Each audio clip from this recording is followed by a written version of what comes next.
मुश्किलों का सामना करना पड़ता था। इलाज का खर्च उन्हें और गरीब बना देता था।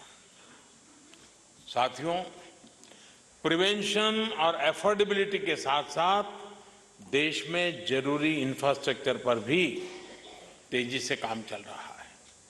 2 दिन पहले ही सरकार ने देश भर में 75 नए मेडिकल कॉलेज बनाने का भी फैसला लिया है।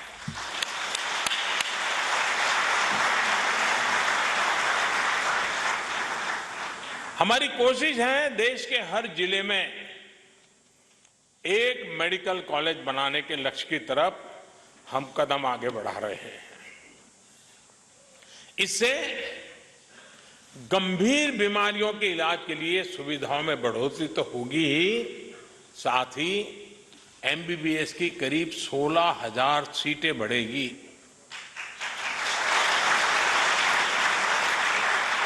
और अभी अभी हमने जो नेशनल मेडिकल कमीशन का कानून पारित किया है पार्लियामेंट में, देश में मेडिकल एजुकेशन और इससे जुड़े इंफ्रास्ट्रक्चर को मजबूत करने में ये नई कानूनी व्यवस्था बहुत बड़ी भूमिका निभाने वाला है।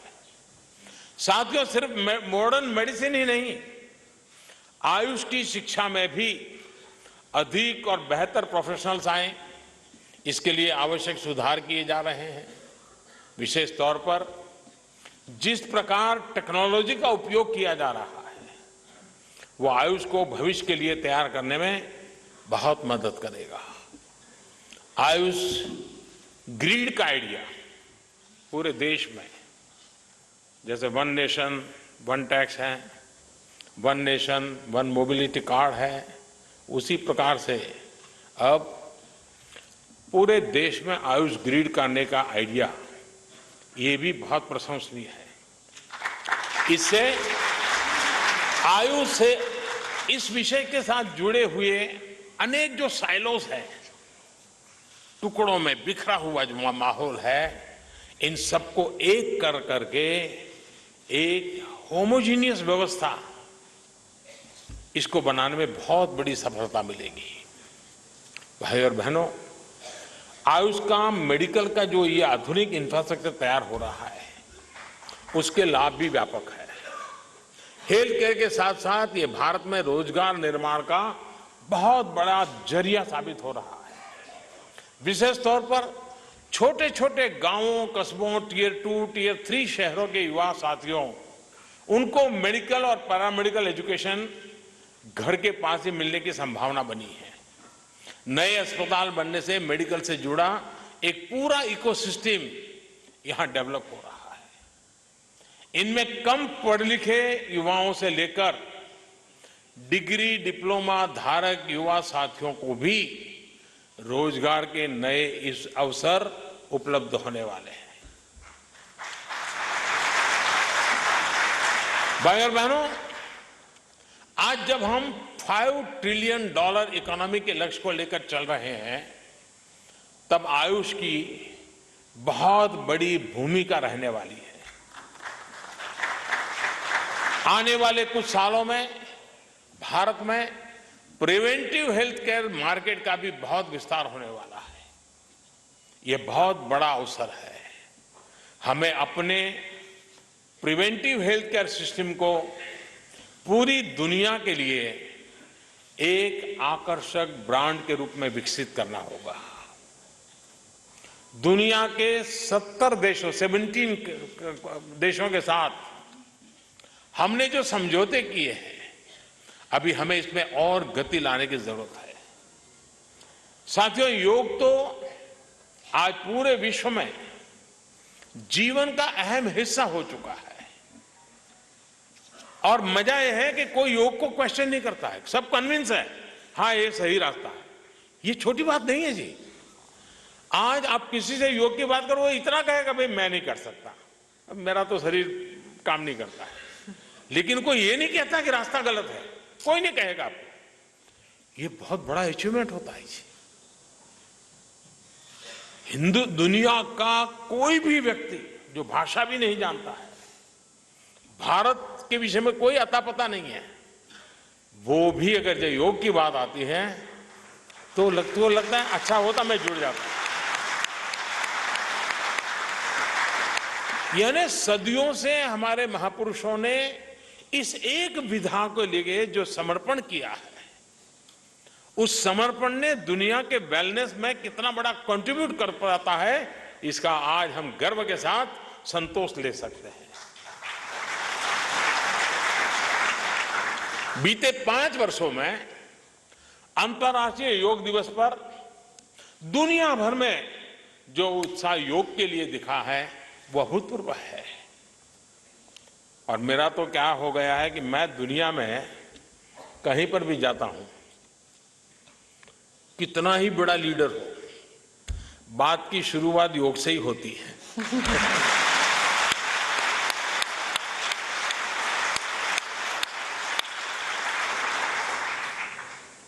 शायद ही कोई लीडर होगा जिसने मेरे साथ 5-10 मिनट योग के संबंध में बातचीत करने में न खपाई हो।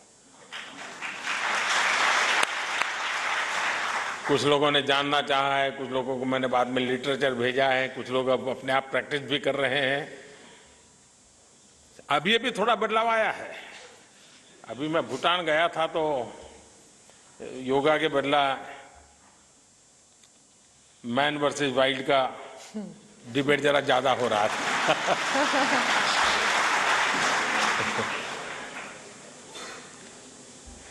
आज योग वेलनेस के साथ साथ दुनिया को भारत के साथ जोड़ने का भी बहुत बड़ा माध्यम बन रहा है। यानी योग की एक नई डेफिनेशन अब उभर करके आई है। योग शरीर मन बुद्धि आत्मा को तो जोड़ता था, अब योग दुनिया को भी जोड़ता है।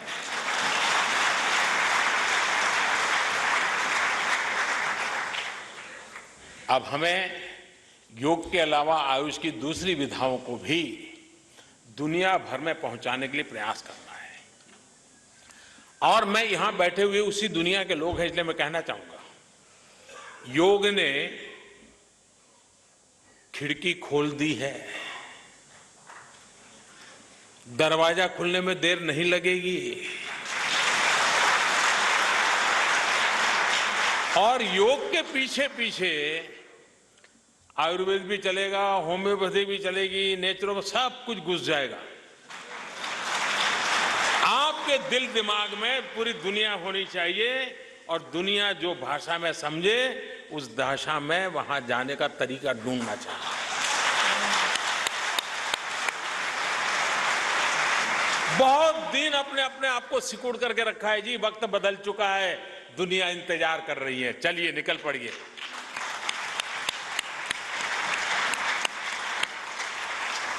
साथियों, अपनी पुरानी परंपराओं को भुला देना और फिर कोई दूसरा बताए तो उसे नए सिरे से सीखना, इस आदत को भी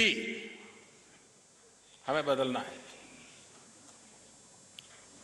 हल्दी, मैं हैरान हूं जी, हम लोगों के जीवन में हल्दी हर उपचार में है, लेकिन हमें तो उसका मूल्य तब तक नहीं था जब तक कि दुनिया ने हल्दी पर पेटेंट कराना शुरू न किया। यानी कहीं वाया किसी देश से कुछ चीज आती है तब हमको ध्यान होता, अरे यार ये तो हमारे यहां ऐसे ही घरों में होता है। हमने इस आदत से बाहर आना, हमें अपनी चीजों पर भरोसा होना चाहिए, विश्वास होना चाहिए, आत्मविश्वास होना चाहिए और दुनिया को जीतने का ये तरीका है, इस बात को लेकर के चलना भी चाहिए। मैं आपको एक उदाहरण देता हूं। आज हम देखते हैं कि जिस भोजन को हमने छोड़ दिया उसको दुनिया ने अपनाना शुरू कर दिया। जो जौ हो, ज्वार हो, रागी हो, कोदो हो, सामा हो, बाजरा हो, सामा हो, कुछ लोगों को तो नाम भी मालूम नहीं होंगे, ऐसे अनेक अनाज पहले हमारे जीवन की रोजमर्रा की जिंदगी का हिस्सा था, खान पान का हिस्सा हुआ करते थे। लेकिन वक्त बदल गया, हम लोग आउटडेटेड लगने लगे, भय रहता था कि ये खाएंगे तो यार दुनिया को कैसे लगेंगे, ये तो पुरानपंथी है, ये बेकार है, उसको तो नई चीज आती नहीं है, कुछ समझता नहीं, ऐसे ही मानेंगे, तो हमने छोड़ दिया। लेकिन धीरे धीरे हमारी ये सारी चीजें थालियां से गायब होती गई। ये घर में शायद बनाना भी अब तो नहीं आता होगा कई परिवारों को।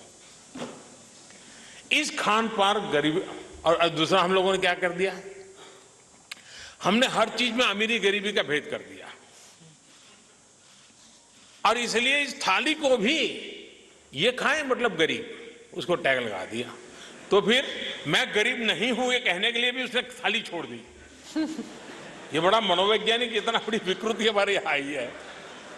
लेकिन अब क्या हुआ, अब हम देख रहे हैं इस पोषक आहार की पूरी दुनिया में डिमांड है।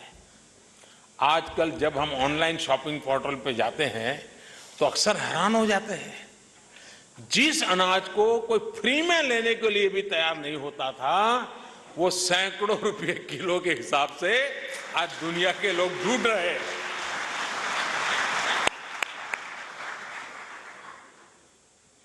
अब हमारे बिहार की तरफ आप जाएंगे, वहां के सारा मखना है, अब आज धीरे धीरे इतना पॉपुलर हो रहा है, लोगों को लगता है कि कैल्शियम है, आयरन है, तो इससे बढ़िया कुछ हो ही नहीं सकता है।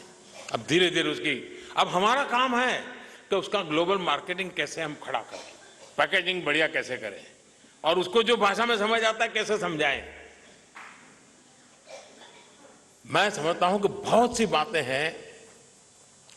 अब समय आ गया है कि न्यूट्रिशन के इस खजाने को फिर से भरा जाए। देश को मिलेट रिवॉल्यूशन पर काम बढ़ाना होगा। किसान मिलेट उगाएं और फूड प्रोसेसिंग से जुड़े हमारे उद्योग उनसे ऐसे आकर्षक प्रोडक्ट तैयार करें जो हर पीढ़ी को पसंद भी आए और उनके खान पान का हिस्सा भी बने।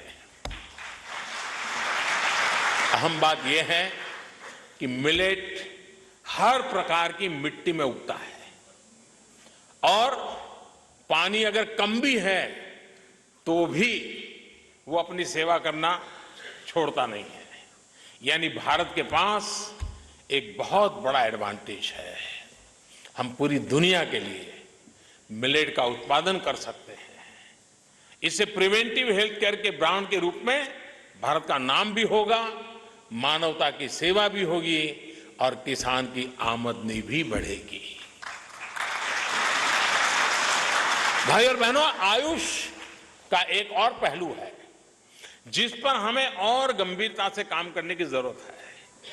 भारत में मेडिकल टूरिज्म निरंतर बढ़ रहा है, लेकिन अभी भी इसमें बहुत अधिक संभावनाएं पड़ी हुई है। मेडिकल और मेडिटेशन, इसके लिए जो भी जरूरी इंफ्रास्ट्रक्चर है उसको राज्य सरकारों की मदद से तैयार किया जा रहा है।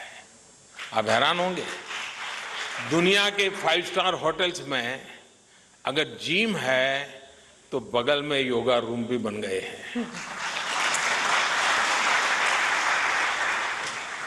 बदलाव शुरू हुआ है। एयरपोर्ट के जो वीआईपी लॉन्ज होते हैं उसके साथ योगा रूम आजकल बन रहे हैं।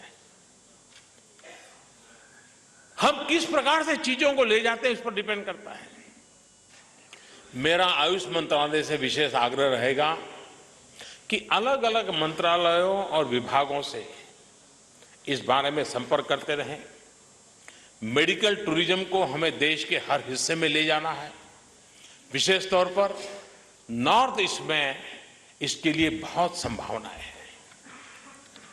साथियों, ये तमाम प्रयास जब हम सामूहिक रूप से करेंगे तो हमारी पारंपरिक चिकित्सा पद्धति से 21वीं सदी के भारत की, नए भारत की सेहत भी बनेगी और समृद्धि भी आएगी। अब मैं फिर एक बार सभी पुरस्कार विजेताओं को मैं बहुत बहुत बधाई देता हूं। आप देश और दुनिया को फिट बनाए रखने के लिए ऐसे ही काम करते रहें।